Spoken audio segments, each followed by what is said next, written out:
Assalamu alaikum. Hassan Shariq, regulated Canadian immigration consultant. It's been a while that I've posted video on my social media platforms of Shariqimmigration. In fact, it's been a while that I've posted videos about Canadian immigration in specific. By no means that I'm not practicing Canadian immigration or that Canadian immigration is not happening. It's just that I've been a little busy wherein I've been traveling between Canada, Dubai, and Pakistan. Set up a few new offices, one in Dubai and one in Lahore, Pakistan, and a bit of a realignment in terms of our biggest business focus. We're now focusing a lot more on um, student consulting for various English-speaking countries. And part of the reason is that the Canadian immigration policy is shifting as well, and that's what I'm going to talk a little bit about in today's video.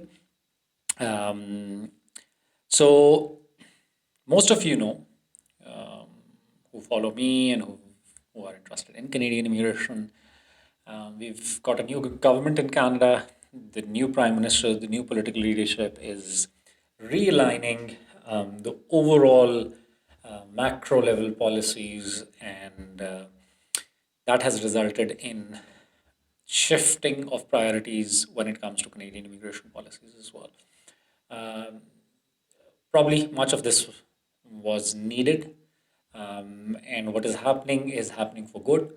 But let's see what actually is happening. So there has been policy changes with temporary foreign worker programs. We've seen LMIAs, which was something that was being exploited in the past. Major shifts into that, and that has seen that specifically in the last 12 months, the number of temporary foreign workers being approved and coming to Canada has greatly reduced. Um, this is going to help in the long term.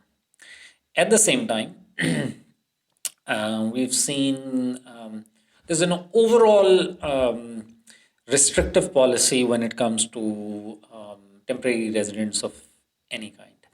So the international student sector has had its hit as well.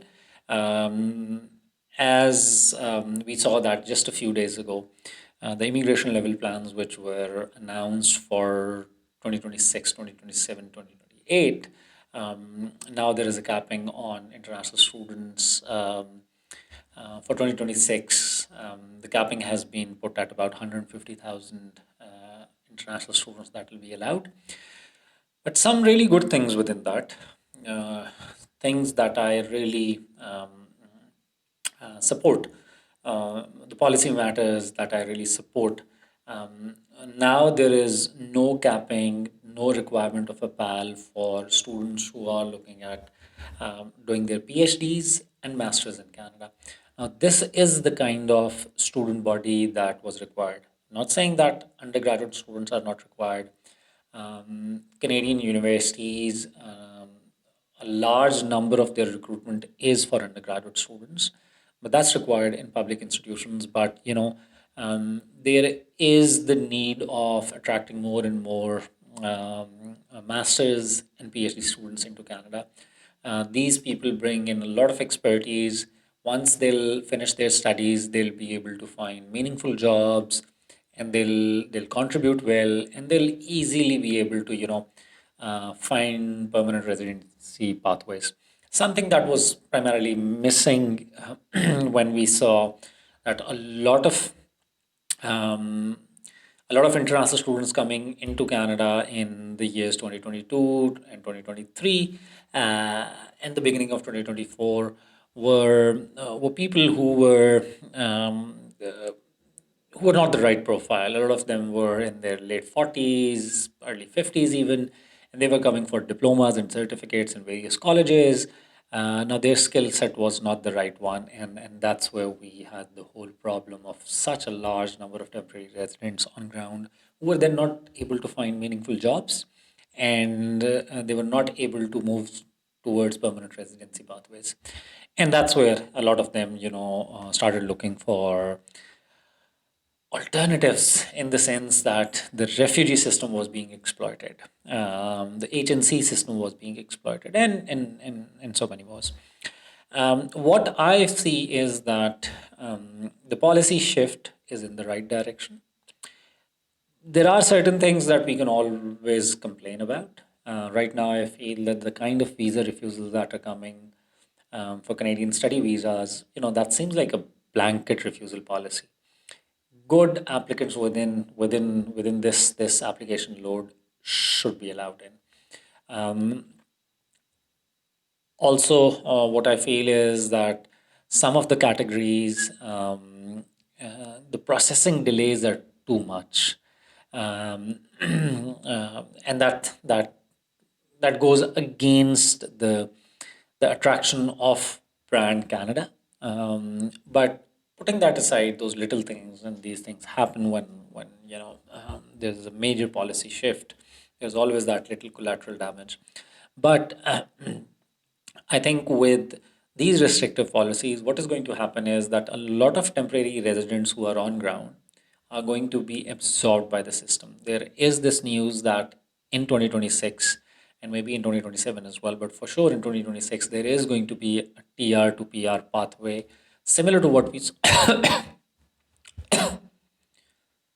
there is going to be a TR to PR pathway similar to what we saw a few years back. With that, a lot of TRs on ground will be absorbed into the system. They'll get the PR, and that will be out. Most likely in 2026, we'll see that a lot of TRs who are not the right fit will have to leave Canada. Because right now the supply of temporary residents, work permit holders, study permit holders has been reduced. So a lot of those people on shore right now will be exhausted, and quite likely 2027 things will start moving towards positive. My area of interest, which is international student recruitment, and PR pathways for international students, I'm very positive about it. All those folks who are looking at studying in Canada right now, and they have good profiles and they want to study in public universities in Canada, regardless of the location, regardless of the major, you should not back out of your plan. Reason being, if you start your bachelor's right now, you're going to graduate in about 4 years. We're talking 2020, 2030 or 2031. By that time, this situation that we have right now, in terms of job saturation, some economic turbulence, this will be settled in Canada. And that is when you will have great PR pathways. So I see positive outlook in a couple of years, especially for students. I see really good future in Canada. It's going to return back to the dream destination that it always was. With this, I'll ask for leave. I've tried to, sort of touch upon a few points that are close to my practice, my focus areas. You'll likely see me more often. Keep supporting the channel, keep following, keep putting up your questions, and let me know what you're interested in knowing about Canadian immigration and study in Canada. So, with that, I'll ask for leave. Take care. Bye bye.